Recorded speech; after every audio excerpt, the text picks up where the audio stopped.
мамлекеттик сатып алуулар боюнча көйгөй действительно өтө көп, оор. Мамлекеттик мекемелерде кандай деңгээлде экенин чынында биле албайт экен. Бирок муниципалитеттерде бул өтө эле оор маселе болуп турат. Анан бүгүн ушул жерде презентациялардын баарын көрдүк. Баардыгы чоң максат болду. Чоңураак түзүп кетти. Бирок ушул жерде ушул жерде чейин отурдук. Ачык айкын болсун, эффективдүү болсун, коррупциясыз болсун деп айтып атат да. Анан максат ал эмес болуш керек. Максат бир маселени чечиш керек болуш керек. Көйгөйлөр болот, проблемаларды же бир жакшы нерселерди куруш керек болот. Ошолорду жасаш үчүн мындай ачык айкын болсун, эффективдүү болсун деп айтылса туура болот го дейм. Себеби биз муниципалитеттер эл менен жарандык коо менен түздөн-түз иштешебиз. Инфраструктураларды жасайбыз дегендей дагы толгон токой маселелер бар. Аларды чечиш үчүн ушул через портал, через тендер жасалып жатат. Азыр муниципалитеттерде болуп жаткан көйгөйлөр негизинен баарыбызга окшош эле. Кыргызстан боюнча эң негизги маселе 2022 жылдын 14 апрелинде жаңы мыйзам чыкты. Сатып алуулар департаментинин өкүлү айтты. Бул мурунку мыйзамды өзгөртүү эмес, жаңы мыйзам.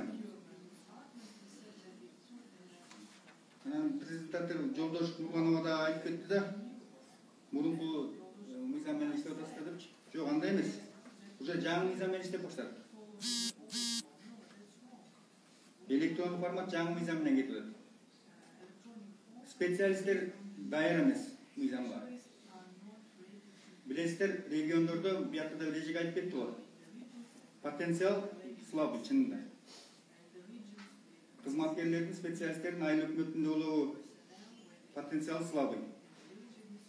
Анан мурунку мыйзам менен жаңыдан иштеп келатканда бул кедидар иштегеле деп койду. Азыр тендердин бар, токтоду. Айла жок, жасаш керек тендерлер болуп атат. Айла жок. Аны жаңы мыйзам менен жасап атабыз. Эртеңки күнү жоопкерчилиги кандай болот белгисиз. Туура болот, мыйзам чегинде болот, кандай болот белгисиз. Ошол себептен менин оюмча жаңы мыйзам менен иштерден мурун ичине окутуш керек эле деген оюм бар да. Окутуп даярдап туруп анан безболезненно дейт го, кийинки нерсе өтүп кеткенгечи этапка. Бизде андай болбой калды. Эми срочно муниципалитеттердин тиешелүү кызматкерлерин, айыл өкмөт башчыларын болобу, башка бухгалтерлер болобу окутуш керек срочно. Антпесе билесиздер, бюджет бекигенде план кварталдар менен бекип, ал тендер жумуштун баары токтоду. Эл бүтүп отурбайт бизде. Ошол себептен ушул окуу маселесине көңүл бурсаңыздар, сураныч ансыз болбойт. Бул жерде жалаң күчтүү специалисттер отурасыздар, мыйзамды түшүнгөн дегендей, ошол мыйзамга өзгөртүүлөр кирген дегендей. Бирок айыл өкмөткө барып күчтүү специалист эч жок иштебейт. 5000 сом менен эч ким иштебейт. Айла жок. Жасаш керек. Ошол кызматкерлердин бирөөнө кошумча жүк кылып бергенбиз тендер боюнча жумуштарды.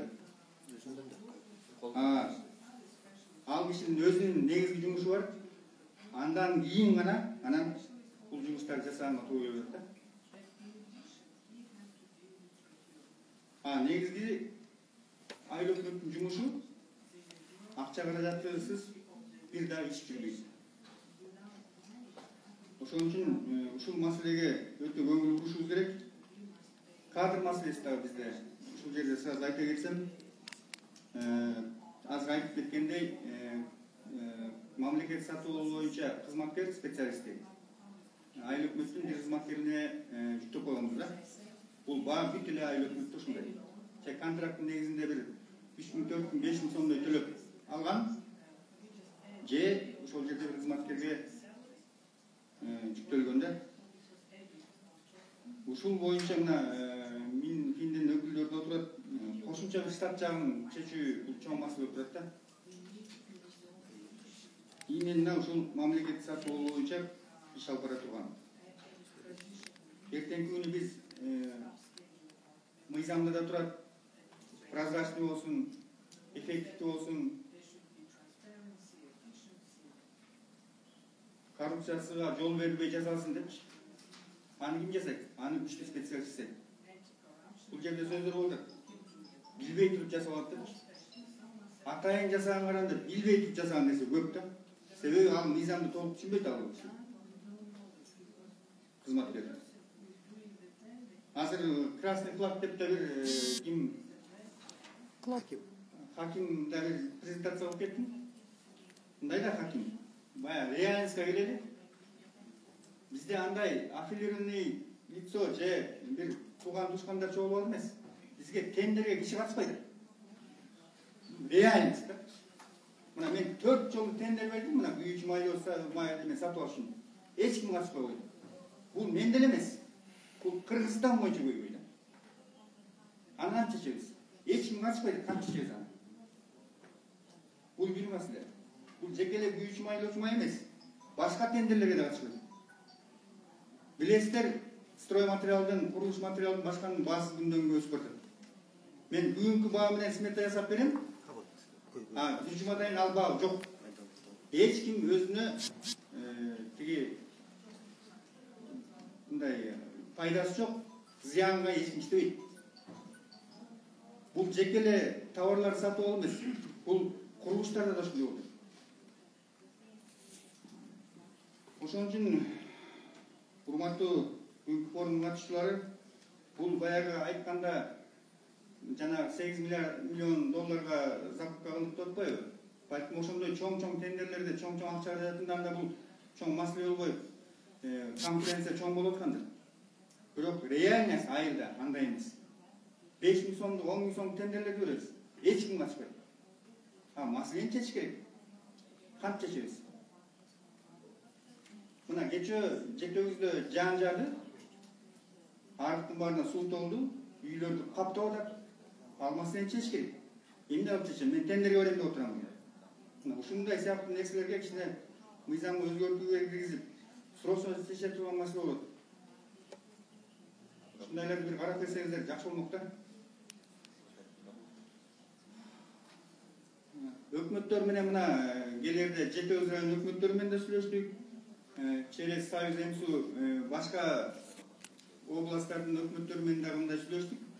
Алар да айтып, чоң объекттер болот, суммасы чоңураак тендерлер болот. Через электронный портал кылалы. 5 миң сом, 10 миң сомдук же срочно жасала турган нерселерди мындай башкача бир жолдон ойлоп таппайлы. Ошол боюнча сунушту, биздин сунушту айтып койгула деп мындай бизге задание берди. Мына ушул боюнча ушул маселени айтып атабыз. Чынында мына жөнөкөй эле мисал кечээки жаандан сел жүрөдө кандай кылып чечебиз ал маселени? Мен тендерге берип аны бир жума күтүп жүрө албайм, ага чейин тияктын баарын утуп талкып койдум.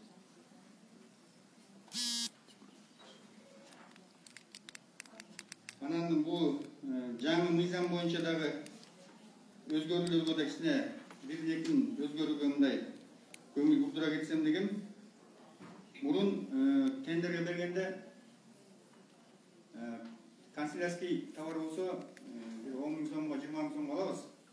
Бир смета жасап туруп эле, эми бир багыттагы товарлар смета жасап туруп эле тендерге өчүлүк. Азыркы мыйзам боюнча ар бир товарга өзүнчө лоттук киресиңер деген мыйзам чыкты да. Эми мен бир 5 ручкама эч ким ачпайт экен. Мен 5 ручка алып берем десем, мага тендерди эч ким ачпайт экен. Ушул жагында карап берсеңиздер жакшы болмок. Мурун планга өзгөртүү киргенден кийин эле кайра тендерге берип мындай иш талкууга өтүшүлөт. Азыр планга өзгөртүү киргенден 5 күнсүз тендерге кире албайт экенбиз да. Конкурстун документин подавать эте албайт экенбиз. Бул да өзүнчө проблема. Убакыттан алып уктуруп атабыз да. Анан негизги метод, бул методдордун баары өзгөрүп кетти. 16-беренде турат, котировкаларды сурат укмасы дейт. Бул жерде баягы мурунку упрашенный метод сыяктуу 2 деңгээлүү эмес участник болсун дегендей метод экен. Бул жерде да маселе эки эмес бирди катыштыра албайт, анан экини кайдан табабыз деген нерсе да.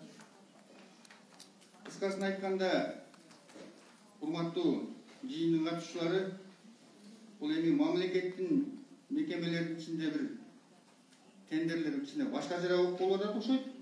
Муниципалитетте чынында оорураак болот. Тесине оорураак болот. Анан ушуну бир кайра обсуждение кылыш керекпи? Анан специалисттерди окутуш керек биринчи кезекте. Эң негизги маселе ушул. Ушул жагына көңүл буруп койсоңуздар, сураныч. Рахмат көңүл буруңуздарга.